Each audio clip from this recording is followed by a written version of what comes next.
Pasti yang pertama di pikirannya adalah misalnya kalau kita di sini mau perpisahan kan mestinya harus ditambah. Ada informasi nih Pak, atau mungkin hanya sekedar isu nih Pak. Apa itu? Bisa jadi besok, bisa jadi lusa, bisa jadi tidak. Iya Pak, apalagi Iya. semangat muda. Semangat muda harus. Jadi kita belum tahu ini apa. Pegawai semuanya jangan risau ya Pak. Ya janganlah, jangan risau. Jangan Biasalah. galau. Nanti duduk di sana atau bisa jadi tetap duduk di sini tetapi ya dia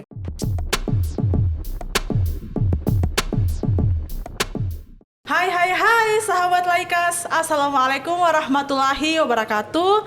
Selamat datang di Laikas Podcast, layar informasi pendidikan Sulawesi Tenggara. Nah tentunya senang sekali saya Retno Nanda Putri dapat hadir menemani sahabat Laikas untuk berbincang-bincang terkait dunia pendidikan. Nah saya akan menyapa dulu nih sahabat Laikas, dimanapun kalian berada, semoga kalian sehat selalu, tetap memakai masker, mencuci tangan, menjaga jarak, dan tentunya tetap mematuhi protokol kesehatan. Nah sahabat Laikas, pada episode perdana kita kali ini, kita akan membahas terkait profil BP PAUD dan Dikmas Provinsi Sulawesi Tenggara. Nah tentunya untuk membahas tema kita kali ini, kita telah kedatangan Bapak narasumber yang sangat istimewa. Ada Bapak Dr. Andus Harisman. Assalamualaikum Pak. Waalaikumsalam warahmatullahi wabarakatuh. Bagaimana kabarnya Pak? Alhamdulillah baik. Alhamdulillah baik. Nah sahabat Laikas, beliau adalah Kepala Balai Pengembangan Pendidikan Anak Usia Dini dan Pendidikan Masyarakat, atau biasa juga disingkat sebagai BP PAUD dan Dikmas Provinsi Sulawesi Tenggara. Nah Pak, sebelum kita berbincang-bincang terkait profil BP PAUD dan Dikmas Provinsi Sulawesi Tenggara, mungkin Bapak bisa menceritakan dulu nih Pak pengalaman Bapak atau sekedar sharing-sharing nih sebelum Bapak menjadi Kepala BP PAUD dan Dikmas ini Pak. Silakan Pak. Baik Mbak Eno yang saya hormati, pemirsa yang saya muliakan. Pertama-tama tentu berbicara tentang pengalaman, ini panjang Mbak Eno ceritanya ini. Iya. Jadi ketika saya selesai di perguruan tinggi pada waktu itu masih namanya IKIP Ujung Pandang dengan jurusan pendidikan luar sekolah. Wah, luar sekolah. Jadi tentu setelah selesai tidak otomatis kami terangkat menjadi pegawai. Lama Mbak Eno baru saya terangkat menjadi pegawai. Oh, iya. Jadi saya terangkat menjadi pegawai nanti pada tahun 2001. Jadi sebelumnya itu ya kesana kemari ikut dengan LSM, ikut dengan proyek Bank Dunia pada waktu itu, ada PNF 2, PNF 3. Waktu itu saya lulus menjadi tenaga lapangan Dikmas yang dimulai pada tahun 1993 sampai saya terangkat menjadi pegawai. Oh, seperti itu.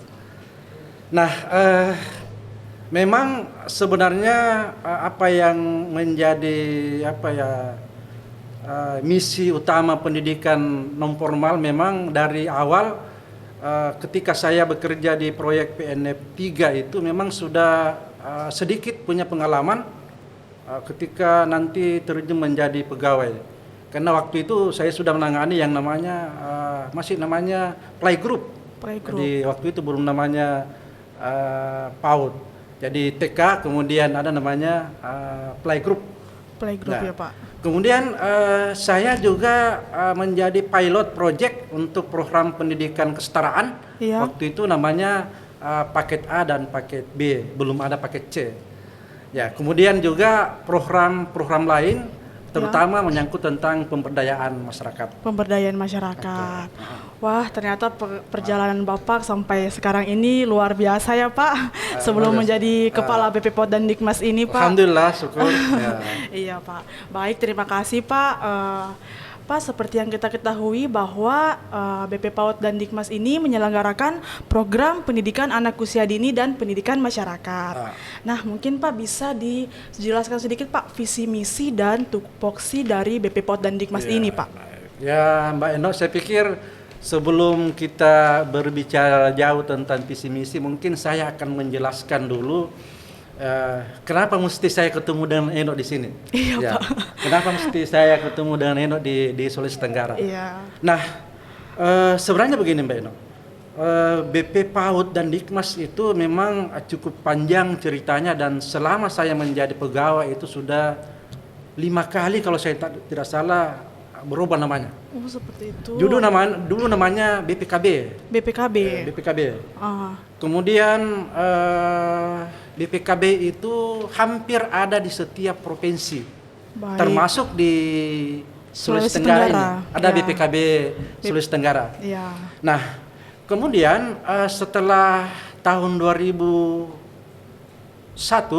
saya diterima menjadi pegawai di BPKB pada waktu itu di Makassar, Di Makassar. di Jalan Adiaksa.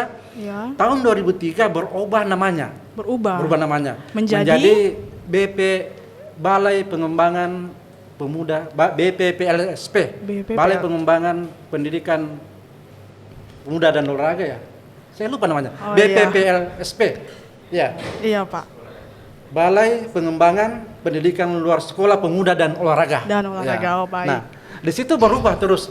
Jadi pada waktu itu wilayah kerja kami menjadi seluruh Indonesia Timur. Ada Papua, ada Maluku Utara, dan seluruh Sulawesi, termasuk di Sulawesi Tenggara ini. Iya, baik, Pak. Ya.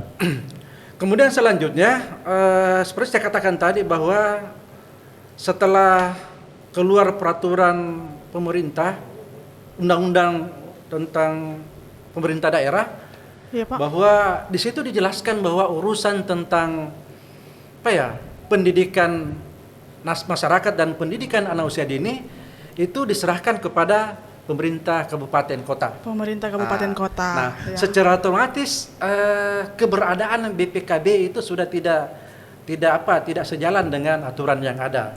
Baik. Makanya inisiatif pemerintah pusat, dalam hal ini Direktorat Jenderal Pendidikan Anak Usia Dini pada waktu itu mengusulkan bagaimana kalau misalnya yang tadi UPT yang hampir ada di setiap provinsi itu Iya. dijadikan sebagai UPT pusat. Oh, Maka baik. keluarlah Peraturan Menteri Pendidikan dan Kebudayaan Nomor 5 Tahun 2017 yang menarik semua UPT tadi yang menjadi kewenangan pemerintah daerah yang kita namakan BPKB itu menjadi UPT pusat, UPT termasuk pusat. Sulawesi Tenggara pada tahun 2017 itu menjadi UPT pusat. Baik. Nah, di situ selanjutnya maka kenapa saya ada di sini. Baik, seperti Gitu. itu. Nah, Nah, Pak, kalau untuk program-program yang ada di BP PAUD dan Dikmas ini, Pak, program-program apa saja, Pak? ya. Nah, begini Mbak Eno. Jadi tentu kalau berbicara tentang program itu tidak lepas dari apa yang menjadi tusi dari BP PAUD itu sendiri. Jadi seperti disebutkan di dalam Permendikbud nomor 5 tahun 2017 dikatakan bahwa tugas pokok balai adalah melakukan pengembangan program dan pengembangan mutu pendidikan anak usia dini dan pendidikan masyarakat. Iya. Nah, dari situ kita mengetahui bahwa berbicara tentang pendidikan anak usia dini, tentu yang kita akan bicarakan di sini adalah TK, kemudian ada kelompok bermain, dan ada satuan PAUD sejenis. Satuan PAUD Ya. sejenis. Baik. Ya. Nah, untuk program-programnya yang tadi, Pak, yang Bapak sudah sebutkan tadi, mungkin ada program unggulan dari program-program yang tadi Bapak sebutkan. Ya. Nah, kalau berbicara tentang program unggulan, salah satu yang kita laksanakan adalah melakukan pengembangan model pendidikan anak usia dini dan pendidikan masyarakat. Di sini kita merancang model atau menu-menu pembelajaran yang betul-betul khas sesuai dengan ciri khas daerah masing-masing. Seperti misalnya, kalau misalnya kita berbicara tentang PAUD, maka semestinya mengajarkan atau memberikan bimbingan kepada anak-anak PAUD itu jangan kita serta-merta menggunakan semacam menu pembelajaran yang susah didapat di masyarakat itu. Nah, mestinya sebenarnya yang kita harus tonjolkan di sini sebagai keunggulan adalah memanfaatkan potensi lokal yang ada di daerah. Misalnya berbicara tentang PAUD, ya tentu kalau misalnya kita lihat daerah Sulawesi Tenggara itu adalah minimal maksimal hampir 70% adalah wilayah laut. Makanya kemarin teman-teman sudah mengembangkan model-model PAUD itu basis pembelajarannya adalah berbasis kelautan. Kemudian yang berikut tentu berbicara tentang keunggulan lagi, ya kita bagaimana mempercepat proses akreditasi satuan PAUD kita yang menurut data yang ada di kita bahwa jumlah satuan PAUD itu kurang lebih 2.543. Baik. Nah, yang terakreditasi itu Mbak Eno baru sekitar 1.800 atau sekitar 55, sekian persen. Masih kecil. Yang mestinya sebenarnya ya harus persoalan akreditasi ini harus segera dituntaskan. Nah, kemudian yang keunggulan lain yang kita telah laksanakan pada tahun khususnya pada tahun 2020 ini, kita bagaimana melibatkan mitra, ya, misalnya mitra dari perguruan tinggi. Kemarin kita telah bekerjasama dengan salah satu perguruan tinggi di Sulawesi Tenggara yaitu STIPER, Sekolah Tinggi Ilmu Pertanian. Oh iya Pak. Ya, kita melakukan kemitraan dalam hal budidaya budidaya madu ya, yang mereka sebut dengan madu trigona ya. Madu trigona. Madu trigona, dan itu baik sekali, itu dikembangkan di wilayah Kabupaten Konawe. Dan itu sebenarnya bagaimana pelibatan masyarakat dan memanfaatkan potensi ya yang ada di Sulawesi Tenggara. Karena Sulawesi Tenggara itu terkenal ketika orang mengatakan saya dari Sulawesi Tenggara, pasti yang pertama di pikirannya adalah madu, iya kan? Madu. Iya. Nah, ini yang harus kita kembangkan. harus kembangkan. Oh ya, seperti itu. Ya, jadi ikon masyarakat bahwa ketika orang itu turun dari pesawat, dari mana Mbak? Atau dari mana Mas? Dari Kendari misalnya atau dari Sultra. Iya, tentu Pak. dua, madu dengan mete. Iya kan? madu Begitu. dan mente ya. Nah, saya kira itu salah satu unggulan. Kemudian keunggulan lain Mbak Eno yang kita telah laksanakan bersama tentu dengan bekerja sama dengan pihak lain. Yes. Nah, saya mengatakan bahwa kita tidak bisa bekerja sendiri. Ini yang harus kita pahami bahwa walaupun ini kita instansi pemerintah, tapi kita tidak bisa kerja sendiri. Kita harus bekerja sama ya Pak.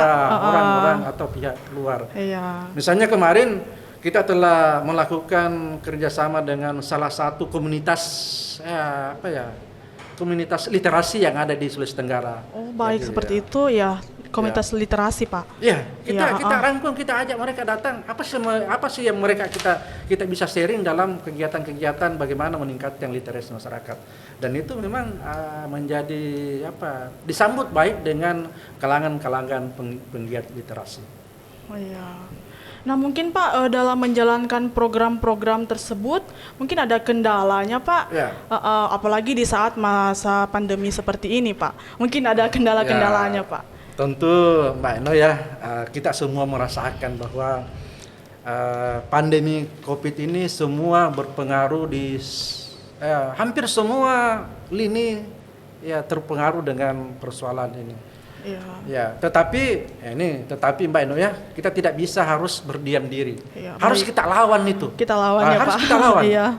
Dalam artian bahwa jangan kita menyerah terhadap kondisi itu dan tetap mematuhi protokol kesehatan untuk mensukseskan juga Pak program ini Pak. Betul. Ya. Termasuk misalnya Mbak Eno, saya ambilkan contoh misalnya kemarin. Iya Pak. Ya. Kita meningkatkan peningkatan kompetensi pendidik PAUD kita lakukan lewat Zoom. Lewat Zoom. Dilakukannya Pak bagaimana Pak? Jadi tiap minggu atau? Ada yang kemarin itu kita namakan kelas orang tua berbagi. Selama kurang lebih 5 bulan itu kita laksanakan hampir setiap minggu. Hampir setiap minggu. Seperti webinar ya Pak. Ya. Oh iya jadi, baik. Webinar kelas orang tua berbagi di mana kita undang orang tua yang punya anak, punya anak masih usia PAUD, kita bercerita tentang bagaimana pengalaman baiknya atau praktik baik ketika misalnya menghadapi anak di rumah pada saat pandemi. Nah, itu kita telah berbagi ya dengan beberapa narasumber ahli kita. Kemudian juga kita hadirkan Bunda PAUD di setiap kabupaten kota. Wah, diundang juga ya Bunda PAUD-nya, Pak? Diundang. Jadi pastilah misalnya kemarin kita hadirkan Kak Seto. Kemudian kita hadirkan Bunda PAUD Kota Kendari sebagai pembicara kunci. Ya, itu menarik sekali. Luar biasa ya, Pak. Ya. Nah, Pak, untuk melaksanakan program-program balai nih, Pak. Nah, tentunya didukung oleh SDM yang memadai. Nah, berapa sih, Pak, jumlah SDM atau pegawai yang berada di BP PAUD dan Dikmas ini, Pak? Ya, jadi sebenarnya Mbak Eno kan seperti sering saya katakan ketika saya ditanya oleh teman-teman. Nah, BP PAUD dan Dikmas Sulawesi Tenggara ini termasuk sebenarnya kantor lama. Iya, Pak. Tadi saya katakan dari awal, PT daerah. Nah, tapi setelah kita masuk ke dalam bagaimana pelaksanaan program, kita masih kewalahan dari sisi jumlah. Dari sisi jumlah juga. Dari sisi kualitas juga sedikit masih perlu kita tingkatkan. Karena bagaimanapun juga ya pengetahuan itu di bidang pendidikan anusia dini dan pendidikan non formal itu mestinya harus diupdate. Ini yang penting buat kita. Bahwa bukan berarti kita tidak mampu, berarti kita harus mengikuti perkembangan zaman tadi.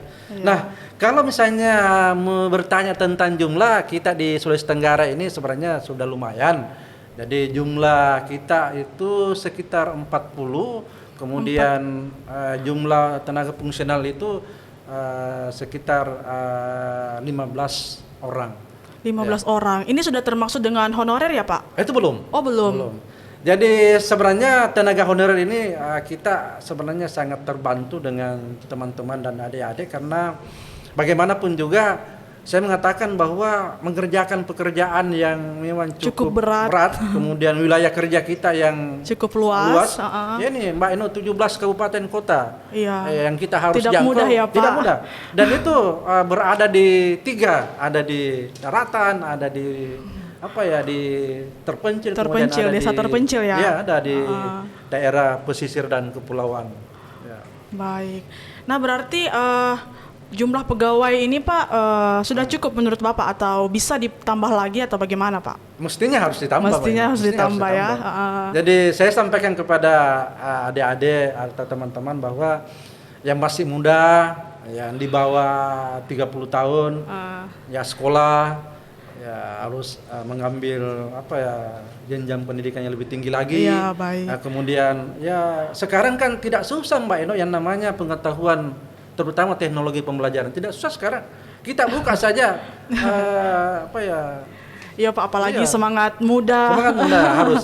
Jadi kita buka saja Google, sudah ada cara pengembangan teknologi pembelajaran, cara mendesain kegiatan, semua ada di situ. Nah, tinggal tadi kemauan dari pribadi masing-masing. Nah, kami bersama dengan para pejabat struktural di sini telah menyiapkan misalnya daya kecepatan internet kita sudah tingkatkan. Wah, ya, ini luar biasa ya, Pak. harus mendukung kegiatan teman-teman. Iya. Ya. Baik, Pak. Nah, Pak, mungkin masih ada yang disampaikan, Pak? Silakan lanjut. Oh iya. Ya. Nah, Pak, ini ada informasi nih, Pak, yang lagi hangat-hangatnya nih. Apa itu, Pak? Atau mungkin hanya sekedar isu nih, Pak. Apa itu? Saya mau tanya dulu, Pak, tanggapan Bapak nih. Apakah benar, Pak, BP PAUD dan Dikmas ini bersama LPMP nantinya akan digabung, Pak? Atau bagaimana, Pak? Ya, memang sih sebenarnya Mbak Eno kan begini. Wacananya sih memang digabung. Ya. Tetapi sampai sekarang kita masih menunggu penggabungan itu. Menunggu dulu. Jadi, bisa jadi besok, bisa jadi lusa, bisa jadi tidak. Masih bertanya-tanya nih, Pak. Masih bertanya-tanya. Tapi yang jelas begini, Mbak Eno. Jadi saya pikir persoalan penggabungan dan tidak itu sebenarnya nggak masalah. Nggak masalah. Baik. Karena mengapa? Memang kalau misalnya digabung, yang dibicarakan di situ kan persoalan mutu juga. Kalau tidak digabung kan persoalan mutu juga. Jadi saya pikir Tidak ada masalah, Tidak ada Pak. masalah. Tidak ada masalah. Jadi teman-teman semua jangan risau, jangan galau. Jangan karena galau. Ada penggabungan. Iya, Pak. Ya. Jangan Jadi, sampai pegawai-pegawainya galau nih, Pak. enggak. Ya. Tetap kita akan perhatikan nanti kalau misalnya terjadi penggabungan, apakah ini belum pasti juga, Mbak? Oh, iya, belum pasti juga. Jadi kita menunggulah, tunggulah. Tunggu kabar baiknya ya, Pak. Ya. Tapi tentu itu yang terbaik, Mbak Eno. Oh, Itu iya. yang terbaik. Baik. Ya. Nah, jadi bagaimana nih Pak kalau dengan pegawai BP PAUD-nya Pak? Apakah nantinya akan pindah ke LPMP atau bagaimana Pak? Ya. Pegawainya Pak? Ini Mbak Eno ini pertanyaannya juga apa ya? Iya sih sebenarnya kan begini. Kalau misalnya secara organik nanti ya kalau misalnya terbentuk lembaga baru yang nanti saya mendengar-dengar namanya akan berubah menjadi Balai Besar Penjaminan Mutu Pendidikan Provinsi Sulawesi Tenggara. Oh, baik. Tentu semua pegawai akan bergabung. Jadi kita belum tahu ini apakah pegawai di sana nanti duduk di sana atau bisa jadi tetap duduk di sini tetapi ya dia gabung di sana. Oh, Jadi secara seperti fisik itu. bisa jadi begitu. Kita belum tahu. Iya Pak. Berarti Tapi- belum pasti ya Pak? Ya karena berbicara pasti itu Mbak Eno itu tentu ada hitam di atas putih. Oh, iya, Sekarang baik. belum keluar keputusan dari Menpan belum. Oh, seperti itu. Baik. Nah, pegawai semuanya jangan risau ya Pak. Ya janganlah, jangan risau. Jangan Biasalah. galau. Nah, Pak, terima kasih banyak nih Pak. Kita telah berbincang-bincang tadi terkait visi misi Ya. atau tupoksi dan program-program beserta kendala-kendala atau strategi. Ya. Nah, Pak, kita nih ada dokumentasi nih Pak dari tim Laikas ini Pak. Oh, iya, Mungkin iya. bisa kita lihat di layar Pak. Ini Pak, kegiatan apa nih Pak? Oh, ini waktu apa ya? Waktu saya diundang atau kita diundang ke Jepang. Oh, ke Jepang. Ya, ini yang ada fotonya, ini ada wali kota Hiroshima ini. Wali kota Hiroshima. Hiroshima. Wah, hebat Jadi ya kita Pak. di sana belajar ya, Iya. bagaimana Jepang mengelola pendidikan Indonesia ini dan pendidikan masyarakat. Nah, di sana di Jepang itu saya melihat perbedaan dengan kita. Ya, di sana yang namanya kantor itu saya tidak melihat kantor sebesar ini. Di sana kantornya orang Kecil ya kecil-kecil. Pak? Oh, kecil-kecil. Kecil-kecil. Dan saya waktu masuk ke kantor wali kotanya, kalau di sini hampir sama dengan kantor lurah, Pak. Ya, jadi di Iya. sana betul. Jadi saya masuk ditunjuk, ini kita sekarang sudah memasuki area perkantoran wali kota Hiroshima. Oh. Tapi saya tidak melihat banyak orang seperti kita. Seperti Nah, itu. ini mereka barangkali sudah menggunakan teknologi yang seperti yang kita gunakan sekarang, Oh, mulai iya. bekerja dari rumah. Jadi mereka jarang saya lihat. Iya. Ya. Kalau ini Pak tahun berapa nih Pak? Ini tahun 2016 ini. Wow, Ya, sudah lama jadi ya Pak. 2016. Jadi ini kita belajar langsung tentang bagaimana mereka mengelola. Yang kalau kita di sini namanya pusat kegiatan belajar masyarakat. Kalau di Ya. sana mereka namakan Kominkan. Kominkan. Jadi mereka itu di sana memang tidak pernah sepi. Jadi di sana orang tua ada, Wah, di sana ramai ya, yang muda Pak. ada, ramai. Jadi kalau saya melihat waktu di sana itu sampai jam 10 malam itu masih ramai. Masih ramai. Jadi diisi misalnya orang tua di situ. Orang tua datang Iya. dua sebab.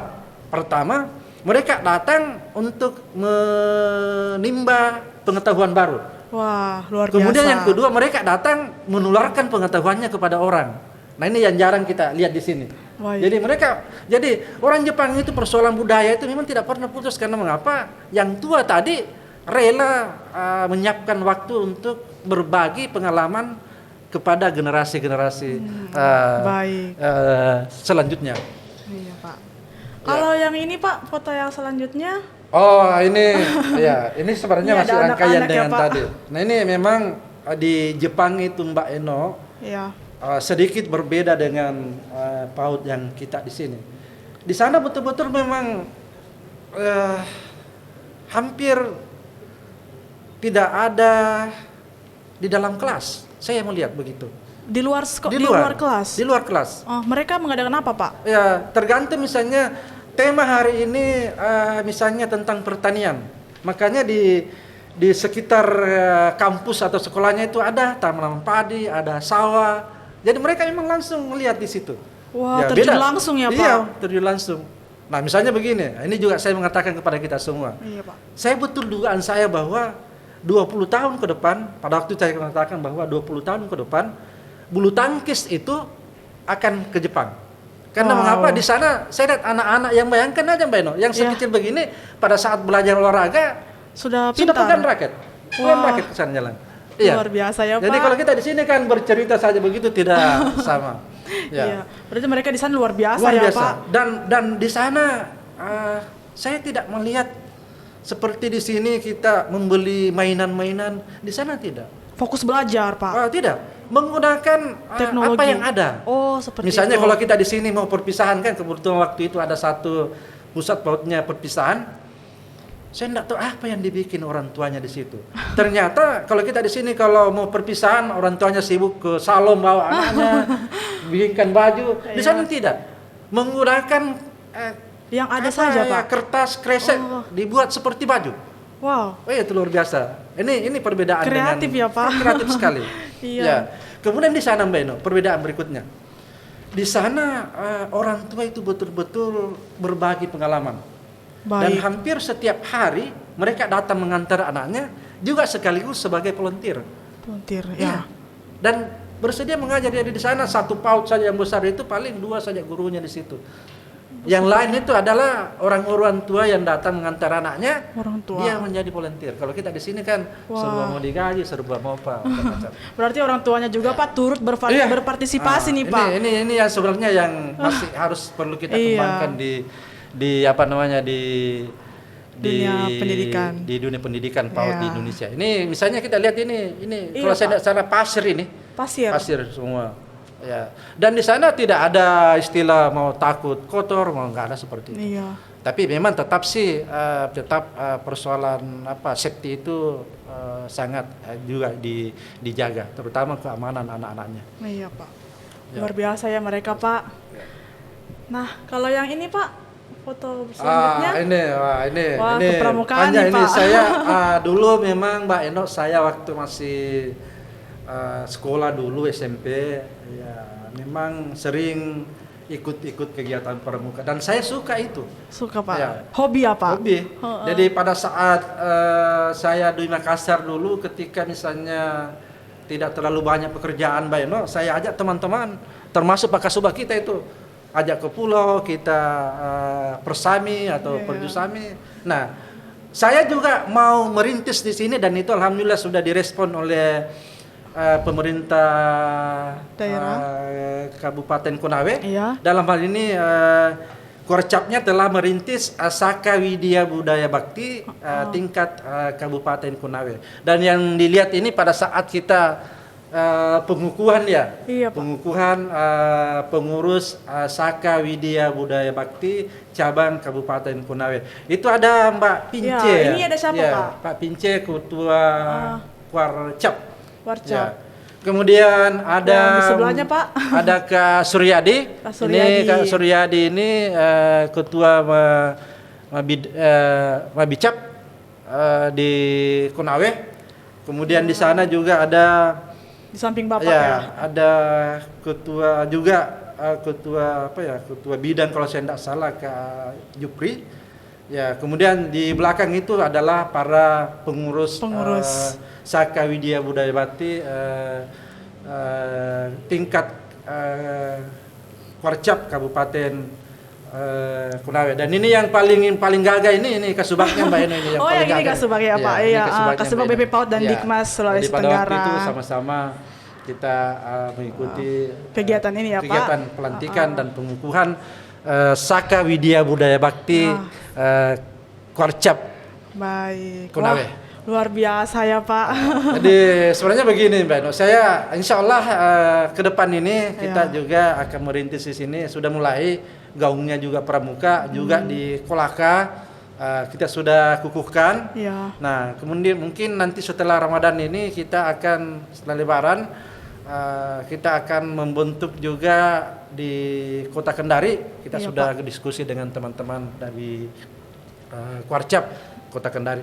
Untuk di BP PAUD dan Dikmas, Pak. Ya, nanti kita akan jadikan nanti satu pangkalan di BP PAUD dan Dikmas Sulawesi Tenggara. Wah. Nah, nanti siap-siaplah nanti teman-teman yang mau nanti bergabung di Pramuka, silakan Pramuka. yang suka suka berpetualang. Ya. Iya. Nah, terima kasih nih Pak atas Baik, berbincang-bincang kita pada hari ini. Mungkin ada pesan dan kesan Bapak atau saran-saran kepada tim Laikas, apalagi kita ini menjalankan podcast yang pertama ini Pak, episode yang pertama kali ini Pak. Mungkin ada Baik saran-saran. Mbak Eno, saya pikirkan begini, yang namanya pertama dan baru itu tentu punya kelemahan-kelemahan. Iya, Pak. Dan saya harapkan kepada teman-teman khususnya tim Laikas ini tetap mengkaji apa kekurangan-kekurangannya. Baik. Kemudian yang terpenting di sini bagaimana kita mengangkat tema yang memang betul-betul sedang pendidikan ya, yang sedang hangat dibicarakan khususnya di bidang pendidikan. Ya, misalnya saya berikan contoh, nanti ya persoalan yang akan hangat nanti tentang penerimaan siswa baru. Baik. Yang kita akan undanglah narasumber yang betul-betul kompeten di situ, membicarakan tentang bagaimana PAUD ke depan. Ya, undanglah Bunda PAUD kita. Kalau perlu ya Bunda PAUD. Ya, mungkin ini provinsi juga masukan-masukan. Dan kepada teman-teman semua ya sekali lagi saya sampaikan terima kasih banyak atas kerja kerasnya ini, dan tetap kita akan selalu mencari, belajar dan belajar untuk yang terbaik. Ya, okay. Makasih banyak nih Pak untuk pesan dan kesannya untuk sahabat Laikas. Mungkin bisa kita menerima masukan nih Pak. Ya, okay. Nah, sahabat Laikas, itulah tadi hasil perbincang-bincang kita bersama Bapak Dr. Randus Harisman. Nah, untuk sahabat Laikas yang ingin mendapatkan program-program atau layanan-layanan di BP PAUD dan Dikmas, mungkin bisa langsung datang di alamat Jalan Kijang nomor 1, Kelurahan Rahandona, Kecamatan Poasia, Kota Kendari, Provinsi Sulawesi Tenggara. Nah, akhir kata saya Retno Nanda Putri dan Bapak Dr. Randus Harisman mohon pamit, dan kita akan kembali lagi di episode selanjutnya. Wabillahi taufiq walhidayah. Wassalamualaikum warahmatullahi wabarakatuh. Waalaikumsalam warahmatullahi wabarakatuh. Salam Laikas.